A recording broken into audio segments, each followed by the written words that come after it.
Assalamualaikum warahmatullahi wabarakatuh. Perkenalkan, kami dari kelompok 14. Di sini kami akan mentutorialkan bagaimana cara mengklasifikasi penutup lahan berbasis objek menggunakan software Ecognition. Sebelumnya izin memperkenalkan diri, nama saya Eka Wahyuningsi dengan NRP 23/2022-026. Lalu nama saya Januario Clementino Bani, NRP 23/2017-059. Dan nama saya Rizky Irianto, NRP 23/2022-018. Ya, selanjutnya langsung saja ke tutorialnya. Pertama-tama akan ditutorialkan oleh Januario.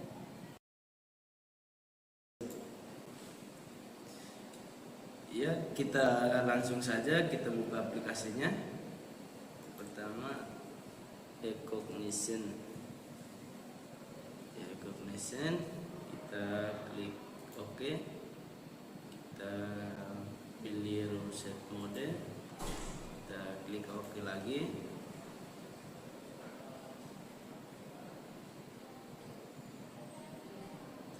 Langsung kita ke file,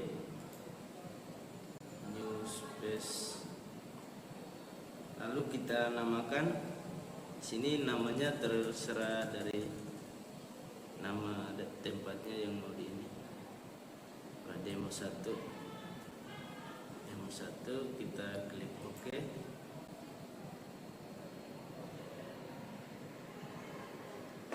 Kita ke file lagi, kita pilih ya ultimate file, lalu kita pilih citranya, kita pilih OK lagi. Nah, di sini udah muncul citranya. Langkah berikutnya ini proses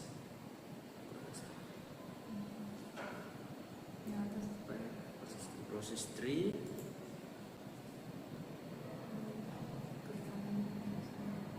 Terus kita klik kanan di proses tree-nya. Kita open new, kita pilih algoritma.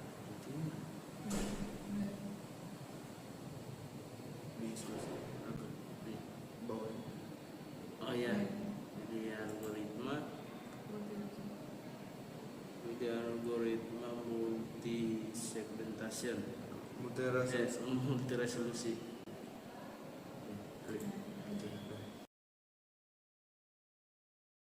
Nah, setelah algoritmanya dipilih, di sini memilih algoritma multi resolution.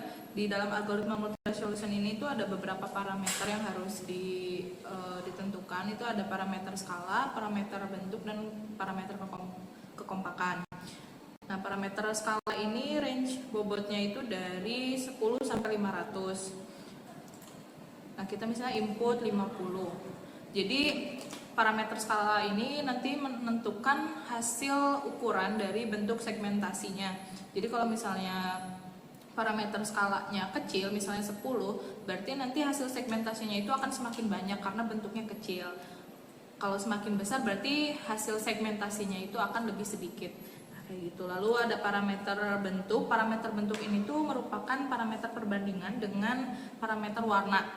Nah, parameter bentuk dan parameter warna ini tuh dia punya nilai bobot dari 0,1 sampai 0,9 dan mereka tuh berbanding terbalik. Jadi jika parameter bentuk yang di inputnya adalah 0,1, maka parameter warnanya itu akan bernilai 0,9. Seperti itu. Di sini kita akan memilih 0,3 misal. 0,3 berarti parameter warnanya adalah 0,6. Lalu ada parameter kekompakan. Ini perbandingannya sama dengan parameter kehalusan. Di sini kita akan menginput parameter 0,9 saja. Lalu klik OK. Nah, akan muncul prosesnya di bagian proses tree. Lalu execute. Nah, tunggu, di sini adalah proses segmentasi. Ya. Tunggu saja, di sini ada waktunya 40 detik. Ya. Nah, ini udah selesai ya. Kita tampilin aja ininya, dipindahkan workspace-nya misalnya di sini. Nah, ini kecilin aja. Ya, ini hasil dari segmentasinya. Nah, bisa dilihat di sini sudah dibagi-bagi ya. Nah, ini segmentasi itu ini bentuk-bentuk yang ini. Ini udah dibagi-bagi berdasarkan warna ya, berdasarkan warna visual, citra, dan pixel. Jadi berbasis objek ini tuh mengklasifikasinya berdasarkan pixel dan berdasarkan spasial ya, visual. Lalu selanjutnya kita mulai proses klasifikasinya itu dengan cara membuat kelas penutup lahannya dulu dengan klik classification, lalu kelas hierarki. Nah, di bagian kelas hierarki ini insert class. Kita inputkan kelas penutup lahan yang akan dibuat. Pertama misalnya bangunan. Warnanya merah, oke. Lalu tambah lagi insert class. Ada vegetasi. Warnanya hijau. Kelas lagi ada badan air.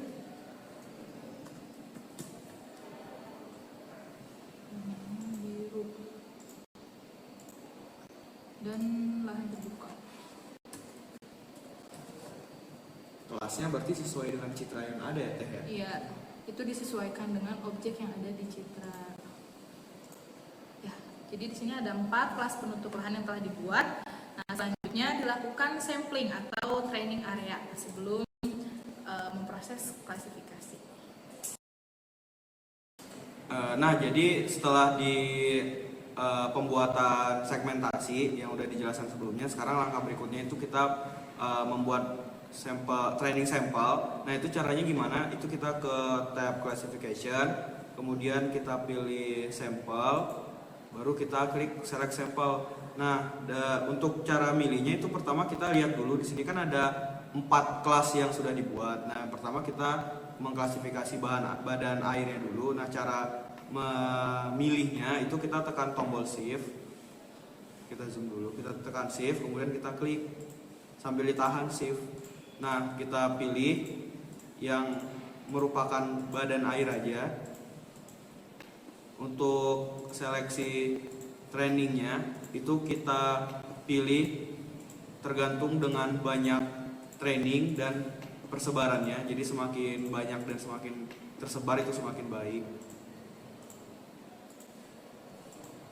Nah, kemudian kita untuk kelas berikutnya adalah kelas bangunan. Kita klik kelas bangunan di sini. Kemudian kita select lagi yang merupakan bangunan. Tekan shift, jangan lupa. Kita select bangunannya.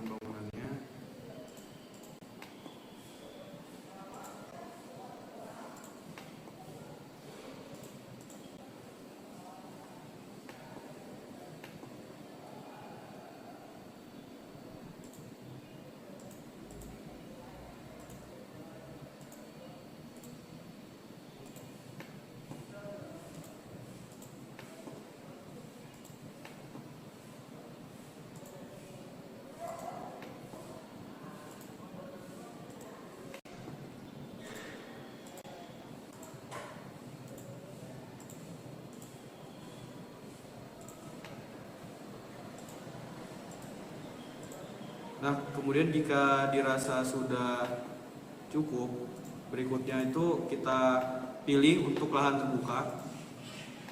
Kita klik lahan terbuka di sebelah sini, kemudian kita select lahan terbuka.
Nah, yang terakhir vegetasi. Kita klik vegetasi, kemudian kita klik daerah yang merupakan memang vegetasi di sana.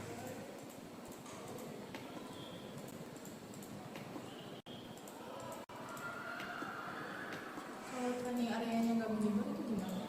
Nah, ntar dia klasifikasinya nggak sebagus kalau kita banyak dan menyebar. Jadi diusahakan harus menyebar, kemudian sebanyak mungkin training sampelnya. Karena kan prinsip machine learning kan seperti itu. Berarti sangat berpengaruh ya training sampel. Sangat berpengaruh. Nah, jika sudah keempat-empatnya kita lakukan training sampel, berikutnya adalah kita klasifikasi dengan klik tombol klasifikasi. Setelah semua kita lakukan training sampel terhadap masing-masing kelasnya, berikutnya kita klik classification, menu classification, kemudian nearest neighbor, kemudian edit standard and feature space. Nah, kemudian kita cari object feature, kemudian layer values, kemudian mean, klik dua kali, sama standard deviation kita klik dua kali. Nah, kita lihat di bagian selectornya di layer values. Nah, dua ini udah ke klik, kemudian kita klik OK. Nah, berikutnya kita lakukan classification. Kita klik classification untuk melihat hasil akhir. Kemudian nearest neighbor, kita pilih apply standard and to classes. Kita pilih semua kelasnya, kemudian kita klik OK.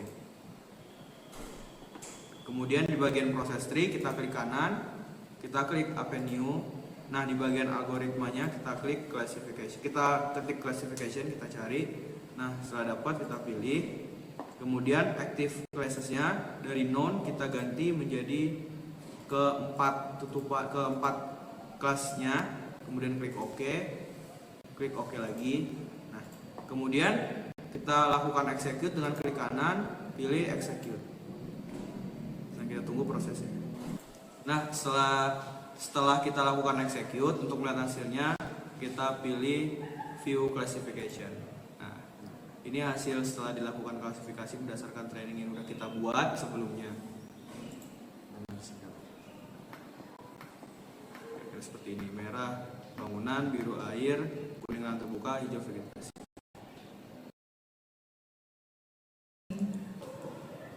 Nah, rupanya kegiatan yang kita lakukan tadi itu sebenarnya ada kaitannya loh dengan kecerdasan buatan geospasial. Oh gitu? Oh gitu ya? Iya gitu Kak, gitu teh. Soalnya kan kita dari tadi kan menerapkan training sampel. Nah, kita tahu tuh kalau kecerdasan buatan spasial itu kan di dalamnya ada machine learning dan deep learning. Nah, yang kita lakukan di sini tuh machine learningnya. Nah, bagian dari machine learningnya itu di mana saat kita melakukan training sampel. Nah, yang kita tahu kan machine learning itu semakin banyak komputer belajar, semakin cerdas dia, semakin tahu dia. Nah, kita tuh kan melakukan itu dari tadi, kita klik badan air itu yang mana aja, kita kasih tahu ini loh badan air itu berbasis objek, kemudian vegetasi yang mana aja yang ini, kemudian bangunan itu yang mana yang ini. Nah, sedangkan kemudian setelah kita lakukan klasifikasi, nah barulah dia bekerja algoritmanya. Dia lihat objek mana aja sih yang udah dikasih sampelnya. Karena kita tadi tidak menyebar, nah hasilnya itu tidak terlalu bagus kalau kita bandingkan dengan dengan citra yang sebenarnya. Itu tuh di sini kan tidak ada, harusnya kan ini didefinisikan sebagai air ya, tubuh air, tapi di sini tuh enggak seperti itu. Jadi semakin banyak samplingnya, maka si komputer ini akan kayak banyak terbaca gitu ya? Iya, jadi kayak harus banyak dan harus menyebar gitu. Tapi parameter yang tadi juga berpengaruh nggak sih? Harusnya parameternya berpengaruh, karena kan yang tadi udah Teteh jelasin ya terkait skala parameter ya tadi Teh. Nah, itu kan semakin besar, semakin kecil, semakin besar tadi Teh. Semakin kecil gimana tadi Teh? Semakin kecil nilai dari skala, maka hasil bentuk dari hasil segmentasi objek-objek ini tuh akan semakin banyak. Nah, tadi kan kita buatnya 50 ya Teh ya. Mungkin karena itu juga dia membuat segmen-segmen itu makin gede. Jadi kalau misalnya kita buatnya kecil, harusnya semakin kecil sampelnya, berarti jumlah banyak sampelnya itu kan semakin banyak. Nah, kita kan bisa lihat juga di sini kan ada 9.000 objek.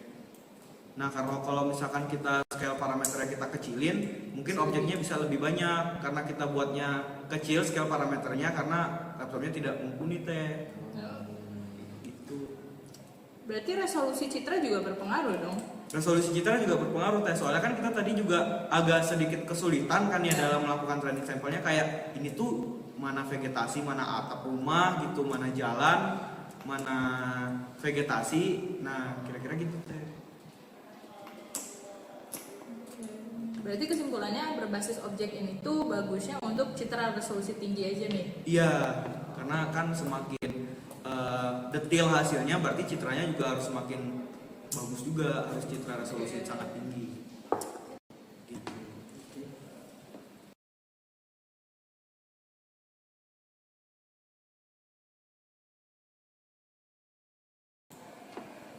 Nah, jadi seperti itu ya tutorial dari klasifikasi penutup lahan dengan memanfaatkan kecerdasan buatan, yaitu machine learning. Nah, jadi ternyata machine learning itu bisa digunakan nih di geospasial, pengolahan geospasial juga, gitu, terutama untuk klasifikasi penutup lahan ini.